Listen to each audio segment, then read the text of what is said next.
Welcome everybody to Dead Talk Live, and tonight special guest from formerly, as of last night, the former Carver from The Walking Dead, Alex Meraz. Alex, thank you for being here. How you doing, man? I'm doing good, man. I'm waiting for Carver's Revenge. I'm sure the spinoff. You never know. You never know. So there's no nice way to put this. Carver was a straight up prick. Okay? There's really no other way to put it, but it looks like you had a blast playing this guy. How did you embrace the character of Carver? um, I mean, first I'll say is like the casting of it. Um, I was supposed to film. I had booked a TV series for Netflix, a mini series, and it was going to be filming in Australia. And the COVID restrictions were pretty crazy to where I'd have to fly out there, and I think it was 2 weeks in a quarantine hotel, and I couldn't bring my family, and that was a big incentive for me. I Yeah. have two kids, and my wife, so I had already got the offer, and we were kind of going back and forth, and then the audition for The Walking Dead came in, and a year before this was last year in actually a year almost to the day. It was in February when I first got the audition, but a year before that in 2020, I had asked my son, he's a teenager, he's 13, Mm-hmm. and I have ideas of what I'd like to be doing in my career, but I thought, well, shit, let me ask him, like, what would you like to see dad in? And man, he didn't even skip a beat. He's like, The Walking Dead. I was like, oh, what? I was like, I've never, and I thought about, I'm like, I've never even come across an audition for the show. Like, Yeah. they've never, there hasn't been a role for me, or just for whatever reason, just fate didn't have it happen that way. So I normally, if I have an offer, I don't ever go out on something, but I thought, well, shit, my son did ask for The Walking Dead. It came in. I'm not really too happy about going to Australia, under the circumstances. So I auditioned for a really vague scene. The names were switched around. It was a scene where me and Leah and Daryl were Mm-hmm. like clearing the houses, and we have like an argument, and then he's hiding. Daryl hides like a carpet where Maggie's hiding, Mm-hmm. and so it was that scene, but the names were changed, so I didn't know it was Daryl. It was like his name was like Ben or some weird Yeah. name. Yeah. And, yeah, I just did the audition, threw it in there. I mean, it was written to be an asshole. I didn't invent that. He was supposed to be a post-apocalyptic a-hole. But yeah, it was a quick turnaround. They came back around with an offer. It was like within a week. Um, and then, and they were so accommodating on the show. Like, yeah, we'll fly him out. And they actually had me and my wife and my kids. We stayed in the walls of Alexandria. Wow. Yeah. So we were like, they would be filming, and all they would ask is if we turn the lights off. So we like turn the lights off, and we could like peek outside, and we see, walkers running around and zombies everywhere. And That is so cool. dude, it was awesome. And my son, who was the biggest fan of The Walking Dead, he got to meet, the cast, and he got to see some zombies. He got to sit in the director's chair. And it was, Nice. yeah, it was a Oh cool man, I can experience. imagine what kind of treat that was for him. So you get the part, you get the real names, you see who you're going to be doing. Did you embrace the part of the antagonist? Did you add your own little swagger to Carver? Yeah,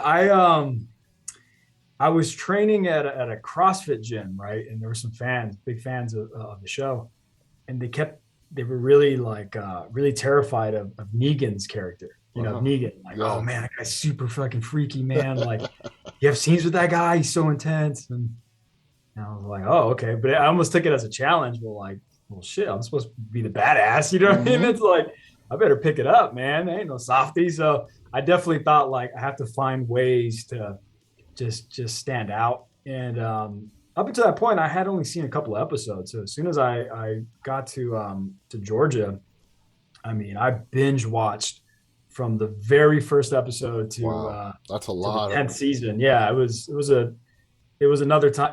I had a full time job within filming, and as soon as I come home, my part time job was like watching all the shows. So I was living and breathing The Walking Dead. You know, within even living on an active film set too. So Wow. Now, in yesterday's episode, action-packed episode, you showed off, some amazing moves in that hallway yeah. with Lauren, Maggie, and Negan and Elijah. Uh, how much time did they have you work with a stunt coordinator, and how much of that was actually you, and how much of it was a stunt double? I mean, Norm was pretty funny about it. We had a Daryl, right? We had there was one day they brought me in. First, I didn't know there was any martial arts stuff. Hmm. My background is in martial arts, so I did Muay Thai, did Jiu-Jitsu, Capoeira. It's like a Brazilian martial art. Did that for like over 15 years. I got a black belt in Shotokan karate, and Nice. then for like 20 years, I was a break dancer. So physically, I was always just just always did martial arts since I was really little, and so I didn't think I was going to do any fight scenes because I didn't know that they had choreography. I Yeah. thought it was real simple. You kill zombies. So I mean, um, those moves, like I said, in the hallway that you did were damn good. Uh, Again, was that you the whole time, or did they put in a stunt double? yeah. So initially, I had they brought me in my first day for prep. It was me and Norman and the stunt choreographer, and they had like devised like a fight scene when Daryl fights with the Reapers the first time at night, and then Dog gets thrown, Yeah. and so my character was introduced in that, but I had a mask on, so you couldn't even see. So I had learned the choreography, and I remember Norm thought I was a stunt guy at first. He's like, oh man, wow, and then they're like, oh yeah, no, he's gonna be playing Carver. He's like, oh shit, oh man, you move like a stunt guy. I thought you were stunts, I was like, oh. And then he was like, then he thought about it for a second. He was like, wait, did you know you were going to be doing this or like, I was, man, honestly, I had no fucking idea. He's like, dude, they lucked out on you, man. Like you for real can do it. So, no, he actually gave me a really good piece of advice though, which I should have took on earlier, which, he told me, he's like, look, they get really excited when they film, action scenes. He's like, they'll do like 40 takes of the same thing. And if you get hurt, man, they're gonna just keep going anyways. He's like, so just get your stunt guy to do some of it. Don't try to do all of it because he's got like a really bad knee and shoulder injury. Yeah. 12 years of doing the show, so Exactly. Yeah.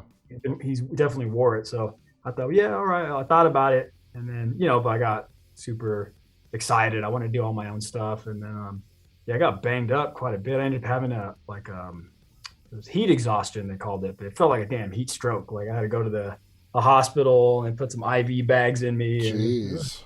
yeah, it was pretty intense. But yeah, for the fight scene between Maggie, Negan, and Elijah. Elijah. Yeah, I was thinking his real name. Okay. Um, yeah, that was on the spot, man. I showed up. They had a really good stunt double. He was a Frenchman. He was from France. He was doing some awesome stuff, but they had to they needed some of my reactions, like tight reactions of my face. Yeah.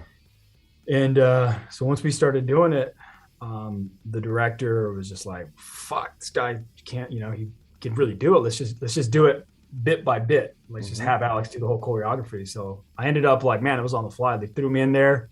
The choreographer and my stunt double were just showing me like, okay, in this section, you're gonna have to block Negan when he tries to hit you and grab it. You got to push kick so and so, So all right, so we had to do it little by little. So yeah, when you see that footage, most of that's me. My stunt double's in there a little bit too. He was good though, man. He was damn good. When I saw what he was doing, I'm like, hey man, he's making me look awesome, so he could go ahead and take it. But Did that no, whole sequence take a full day to shoot? yeah, that was a yeah, actually, yep. Yeah, I That can whole imagine.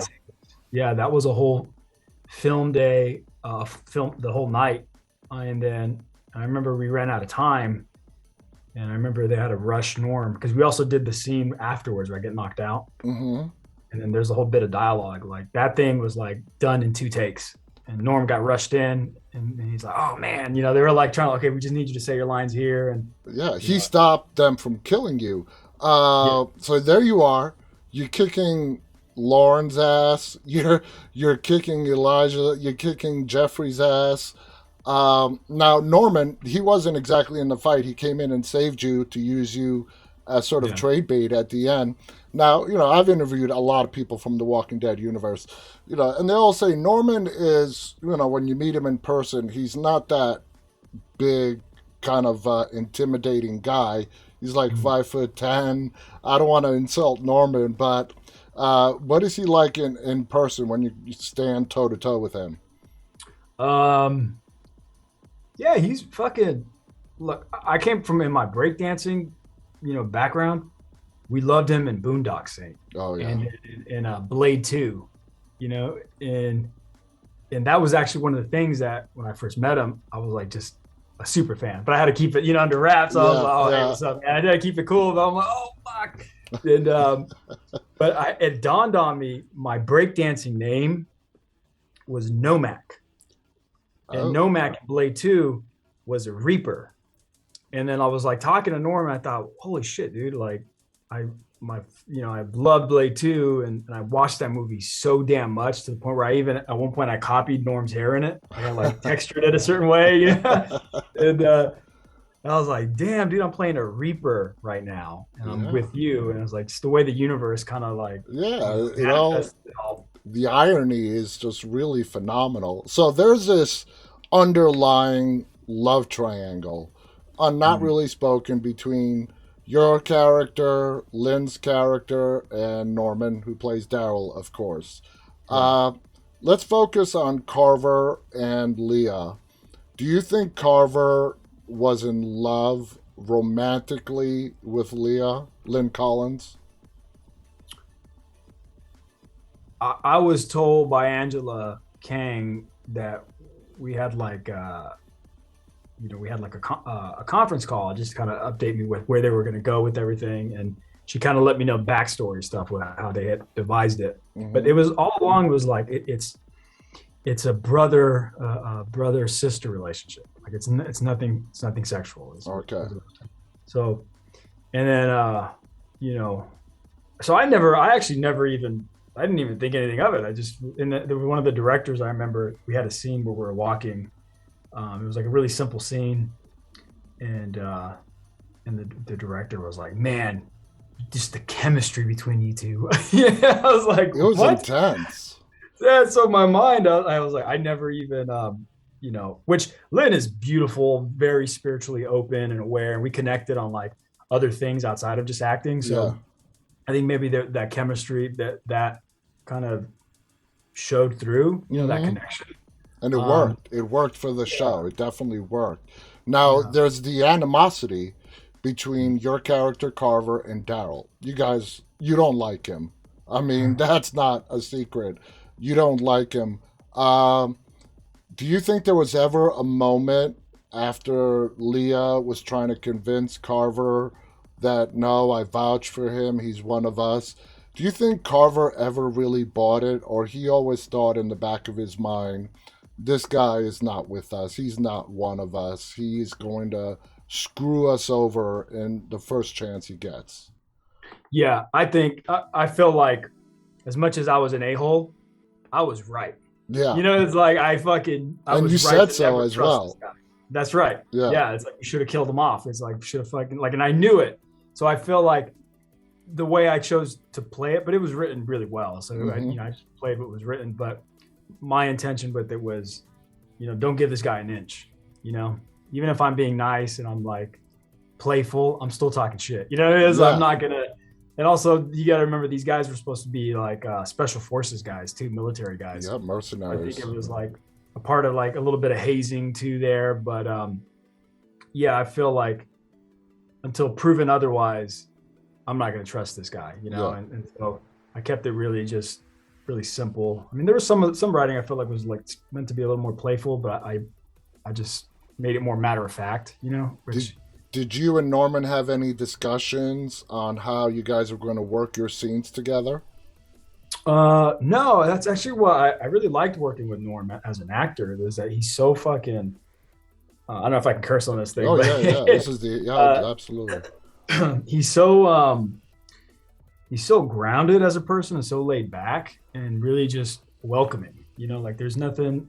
I worked with other actors sometimes, and they take up a lot of oxygen. Where you're just like, Yeah. oh, I gotta, gotta give this guy his space. And man, he was so laid back. And by the time I got there, it was their 11th, almost 12th year filming. So, um, and he was still really passionate about the work. That's what me and Richie Coster, plays Plays Pope. Pope. Yeah. Yeah, we were like, fuck, man. Like, we were joking around between ourselves. Me and Richie were like, we work 4 days in a row, and we feel like we're the hardest working actors in showbiz. It's like you got this guy here for like over a decade working, and he's like still cares. He was always trying to figure out how they could make the scene better, and that's really infectious. When you're in a Yeah. scene, you're like, oh, cool, man. Like, It so makes no, you bring your game up a level as well. yeah. So yeah, no, he was So, cool about it. so when you got the role, was there any nerves? Because this is a mega hit show. It's been running for well over a decade. Did you have any butterflies, any nerves the day before you walked onto that set?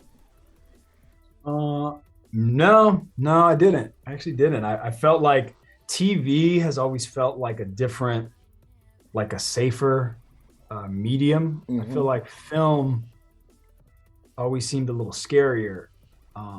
And it could be like a dated version of because I first came on the scene as an actor was during the Twilight films. Exactly. And that's So another franchise. So yeah, the Twilight films intimidated, well, you were also younger as well. Did yeah. those intimidated you more than walking onto the Walking Dead set? Yeah, they intimidated me because I know that there was like a big fandom there, right? Yeah. So, and I know I talked to Lynn, and that was a big kind of like fear that she had was the fandom of it. Like her job as an actor, it's like it's sound. She's an incredible actress. Her choices are awesome, and she knows how to do her work. But then there's another aspect to that work where you got fans that like love these characters, and if Oh, yeah. and so I think that probably took her by storm from what the conversations we had. And But it's for also me, I had scary because, we talked about this with Lynn as well. You have a lot of fans who are really into it that can't distinguish the character from the actor. And that's where it yeah, gets a little scary as I well. I actually enjoyed it. So I feel like I was prepared because in Twilight, like I had people that would hated my character because I was a vampire or Yeah. I A was not a werewolf. vampire. I was a werewolf, Yeah. and so I had posted a thing where on my Instagram account where it's the scene where you know I'm basically arguing with Daryl, and Lynn has to, Leah, she's got to like tell me to stop, like stop arguing with him. And I put on there, I only listen to chicks, not dicks, like DIX. I had some fans get mad, like, why are you so bad? You're so mean to Daryl. They took it really Yeah, seriously. they did. I loved it. I played it. I played it as Carver. I just kind of an asshole, play with it. So no, I enjoy it. I actually, it's really fun going into something where there's passionate fans. Yeah. So, Yeah. And The Walking Dead definitely has its passionate fans. The Twilight Saga, oh my God. I know yeah. time has passed, but that was huge as well. Uh, did you find the crew, the cast, when you came onto The Walking Dead, very welcoming? Yeah, actually, it was really from every single department. I mean, it felt like a family because people had been there for so long, and just hearing stories and um, I felt really welcomed in a way that I hadn't. Normally, when you film a film, it's the first time. Everyone's kind of being assembled. Yeah. Same with like if it's TV, departments kind of switch around a lot. But this, it felt like really loyal. People were there and really engaged, man. So I think I felt like I was right at home. It's the first time I had ever felt that way, and it's kind of a bummer to leave too. When I left, I'm like, oh man, I miss Georgia, just the vibe there, the people. We all Yeah, hear about the brutal conditions, the summer conditions in Georgia and in The yeah. Walking Dead. Uh, and of course, they had you and the Reapers pretty dressed up. I mean, they didn't put you guys in tank tops and flip flops. You know what I'm saying? So, was this in all the roles that you have played one of the most physically challenging? Maybe it took a lot out of you. Yeah. I remember that. So there was a day we're filming right before my death scene. We're in this courtyard, and we were filming Elijah's um, view on the tower, the sniper tower. Mm-hmm. Um, and so it was just like a big wide. They hadn't come in yet to get like coverage, all of and there was a lot of coverage to get too, because there was like all the actors there, right?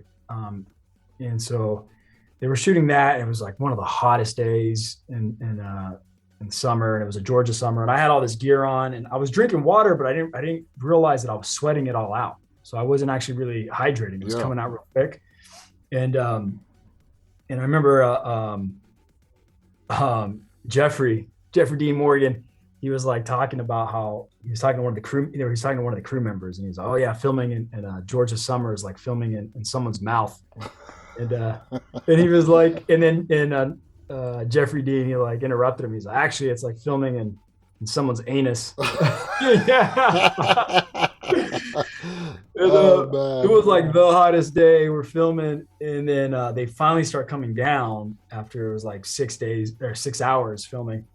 And they come down and start filming, and man, I start getting really lethargic. Mm-hmm. I start talking slower, and I looked at Jeffrey. He's looking at me. He's like, "You good?" I'm like, "Yeah." And the next thing I know, I have one of a nurse, an on-set nurse, and she's like, "Okay, so here's what we need to do. We need to start stripping everything down, and we need you to drink this." And she gave me this like electrolyte drink, and I was like, "Oh, okay." So I'm kind of just listening to directions, and fucking next thing I know, I'm like being like, I got a PA over here and over here, and they're like walking me to a video village. It's all like really dark, and they're taking off all my clothes. I'm literally just in my underwear, and they have ice packs, and they're putting it all over the place.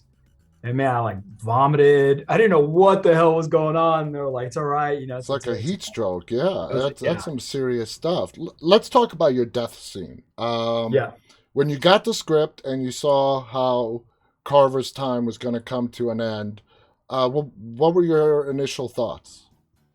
Because a lot of people, like I said, I've spoken to a lot of people who've been on the show, and when they find out they're going to die, they go to the director, at least, make my death scene good, Tom Payne, who played Jesus, said that to Michael Satrazemis, give me a good death. So when you read how Carver was going to go out, do you think it gave the character justice, or he went out less than what you would have liked?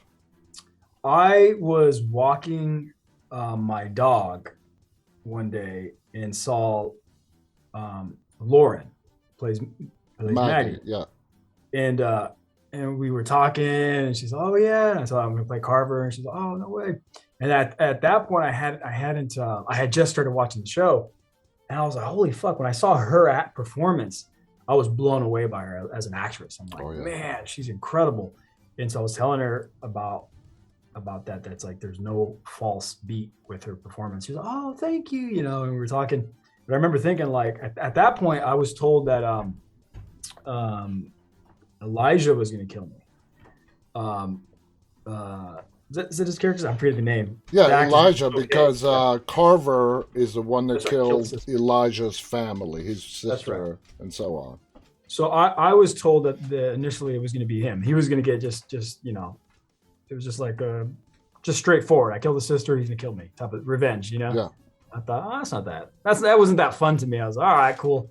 But when I saw her perform, and then when I met her, I'm like, fuck, I would love for her to off me. Like that'd be a badass death, And man, then I got the script and I read it and I saw that she does it. I was like, ah!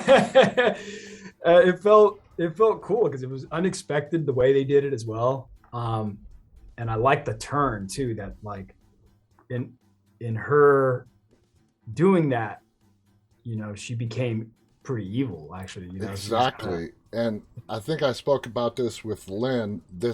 Yesterday's episode, the two predominant characters were Leah and Maggie.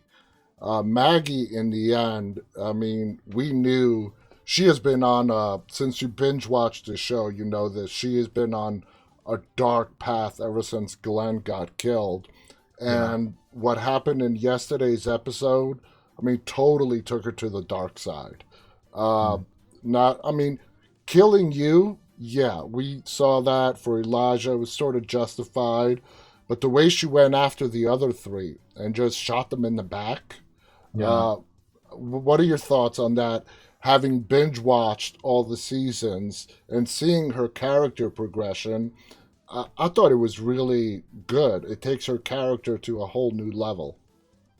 Yeah. I loved it. I loved it. I loved also how it played with the relationship with Daryl as well. And they Yeah. did that really cool reveal of like the time lapse where all of Hmm. a sudden she's on, the wall. I don't know if it was Meridian where she was at, but then you see, Daryl take the mask off and Yeah. it looks like they're on opposite sides of things. Like It that was was six cool. months later, and he's part of the Yeah. Commonwealth, and that's where they end the episode. I got to see. AMC gave me next week's episode. It's available now for people on AMC Plus, and they're going full blown into the Commonwealth, and we'll see what that brings. The Reapers were a fascinating group, and if I'm correct, I don't think they were a part of the comics. I think that was something that was just added for the television show. Uh, so I got to ask you because again, you're in a unique position, having binge watched all the seasons pretty recently. Do you think the show needed another group like the Reapers, or do you think that was kind of overplayed already? I don't, I was what, there was, some of the crew on the set were really excited about, the Reapers. Yeah, And they were showing a lot of, they were just saying like, man, it's about time we have paramilitary, you know, crew here that like, that just really kicks ass, Um, so yeah, I don't know. I feel like there've always been different groups, But for me, for my money, I mean, the best group were the Whisperers, oh god, yeah, they were Whisper scary. Wars. Like they were so freaking cool. And that was the thing is like by the time we started filming the Reaper stuff, I had gotten to the Whisper Wars, and I was like, oh man, we're not nearly as cool as they are. I was a little, I was seeing the different groups. I was like, oh, we're better. We're better. I was like really confident what we were going to be doing. And then once we got there, like Alpha and, Omega, I was like, oh, damn, they're really good. Now, Um, Carver never really, even after Pope was killed, he never was one after power. It seemed like your character never wanted to be in charge of the Reapers. In your mind, how did you come to terms with that? Like everybody was totally cool with once Pope died, letting Leah take over. yeah, I think her position as like a female in power, um, I kept thinking that in like times of darkness like that there's something to be said about nurturing. Yeah, Like it doesn't have to be. There's certain, and I feel like especially if you're military, the way we were, is that there has to be a certain amount of discipline. Um, even though obviously we're like murdering all kinds of people, but within that, there's like an ethos that's like we have a certain belief that keeps us strong as a strong unit. hmm I kept thinking that it was more like the divine feminine, that we were really like honoring of that position, of that ability of power, because we're talking about like God, right? yeah. Like man, what more powerful thing than being able to give life, as a woman. So Absolutely. And everybody, it was like no question. Once Pope was killed, the next natural person to lead was Leah. Let's talk about your career. You were in the majority of the Twilight movies as part of the Werewolf clan. You were also in Suicide Squad as well. So you've been on some pretty big budget projects. Uh, do you credit Twilight with really springboarding your career? oh, for sure, yeah, that was and it wasn't just like the role was so small in those films, but there was so much fandom around it all Mm-hmm. that I mean, it got me my whole representation, my acting agency, and manager, and just everything. And it allowed me to move to LA and just really go hard for different roles, audition for things. Because up until that point, I was living in Arizona, Yeah. and I didn't know if it was ever going to happen, as an actor. So having that, and it wasn't just one movie, it was like an automatic 3 films Yeah. that I was contracted for. That cool, man, I'll just do Oh wait, one. so And then, you did not go in for the first movie and thought that was it. You knew you were going to do three of them. yeah, I Nice. already knew. Yeah, so I had like, I do the first one and then have enough time to audition or even just make the rounds and meet different casting directors and things like that, and then film the next one. So yeah, it definitely gave me, it was mostly confidence, man. I think really as an actor, it's a confidence game. It's not, I think everyone has a unique voice. There's something we all want to communicate, is why we're actors, Mm-hmm. but really, really trusting yourself. Um, that's where really cool performances, I think, come out. And, Did you guys become really close on the Twilight set? oh, we definitely did. Yeah. It was like a fraternity, man. You kind of like went to school together all these years, and promotional tours and interviews together. And then once you're kind of out of there, you're always going to remember that. I actually saw Christian Serratos on set, but I didn't get a chance to say hi to her because she was, we were kind of like, it was passing. Yeah. Um, I thought, damn, it was kind of cool to see her. See, So yeah, and Twilight springboarded so many careers. Robert Pattinson, I mean, he's coming out as the Batman here yeah, in like a week and a half. And yeah. there's a lot of anticipation for that. It springboarded so many careers, and it was a great franchise, and it did a lot of good. And then you got another role in the Suicide Squad. What was that like? It was cool. Yeah, we filmed with the. I mean, that was kind of, it was a small role. The Mm-hmm. role eventually got cut out. There were so many different, Yeah. stories within that. It was like an A story, a B story, a story. I was probably like the F story that when it got to the edit, they're like, let's just cut this out. So it didn't my stuff in it, which was heavily with Scott Eastwood. Yeah. Our stuff got like cut out. A lot of the Joker stuff got cut out. It was like the film just got edited in such a different way Mm-hmm. than what the script initially was. And But that's something that's like completely out of your hands. Once you're yeah, done, your job is done, and it goes into post production. There's yeah, nothing you can do about it. It's yeah. just the way it works. Moving forward in your career, uh, I mean, is there a genre, whether it's film or television, that you'd like to do more of? Yeah, actually, the I'm writing something right now, and it's more in because just my background with my family and stuff. It was a lot more like urban hip hop, like crime thriller, you know, and it's just in that world. I like to really, and I got so many friends that are still in it, like actively. They're like active gang members and still selling, Yeah. products, still selling things. And so there's a certain but they're really strong characters. They're really interesting, the way they talk and the way they communicate their worldviews. So I'm working on something like writing for these type of, for those type of people. And there's a side of me that, like, which for Carver, I actually just have to access, my day to day. I'm a Hmm. dad, I'm a husband, Yeah. what I mean? So I play nice, but there's definitely a lot of darkness Oh from, yeah. the things I grew up seeing. So it's really refreshing to be able to play a character like Carver. I could just be fucking full on, you know what I mean? And just Intense. let it all out. It's like Yeah. therapeutic right there on the Yeah. screen. You have done writing and producing and shorts. Down the Mhm. line, is that something you want to explore further? Maybe Yep. into feature films, like maybe even develop your own television series and do your writing and producing? Yeah. 100%. Yeah. That's where when I'm on set, I'm looking in those ways too. While I'm acting, I'm also looking at kind of the tone, how they're capturing the tone of the show.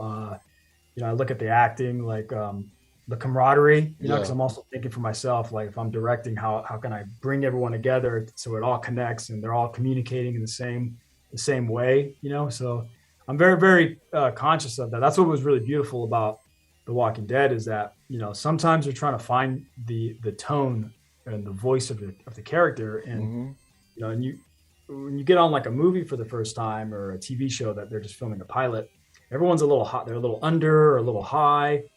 And coming in, it was like everyone knew their, the tone, the voice was spot on. And I actually felt like I had the the greatest advantage was working with Norm so much of the time. Mm-hmm. because he's just so fucking grounded that I'm like, oh, I just match that. Whatever he's doing, I can't get too high or too low. It's just kind of stay within there, and I know it's gonna look great. So That is yeah, I so have like cool. And you mentioned this earlier. I mean, Tales of the Walking Dead is coming out. There's a lot that we don't know about the Reapers. A lot. And it's very possible. Lynn, we don't know what's going. She's still alive. We don't know what's going to happen with Leah. Are we going to see her again before this season wraps? Are we not? We just don't know. Your character is dead, but that doesn't mean anything. Tales is going to explore a lot of the characters that we have seen over the last 11 plus years and give us more of a background story. So I'm assuming if you got the call and say, hey, we're doing an episode going deep into the Reapers and Carver and Leah, are you on board? You'd be all over that, right? oh for sure. And by the way, I was supposed to get hit in the head with the that scythe. I don't know whatever that was. A little the Yeah. It blade. was like a homemade scythe, and it was Yeah, wicked. they that got hit in the chest. So it's like you can argue that maybe I had a Bible or something. Wake up again. So Yeah, there's ways, man. Maggie did not spare anybody. She went totally ruthless. Alex, I want to thank you so much for coming on here and sharing your experiences with us on The Walking Dead and your career. Any final thoughts you want to share before we go? No, man, I'm just happy to be board with this journey and the fans. I'm glad that you reached out to me just to kind of further, Absolutely. You communicate. are forever a part of The Walking Dead lore and family now. Oh yeah, that's awesome, brother. Well, much success and good luck with everything else you do. And I hope to be on here again for Carver's Revenge. Or Absolutely. That'll all be right. the Tales of the Walking Dead title episode. Yeah, man. Carver's Revenge. Guys, our audience, I want to thank you for tuning in. A big thank you again to Alex Meraz. And may Carver, for the meantime, rest in peace. Uh, Yes. guys, stay safe. On behalf of Alex and myself, till next time, stay walking. Good night, everybody. Cheers.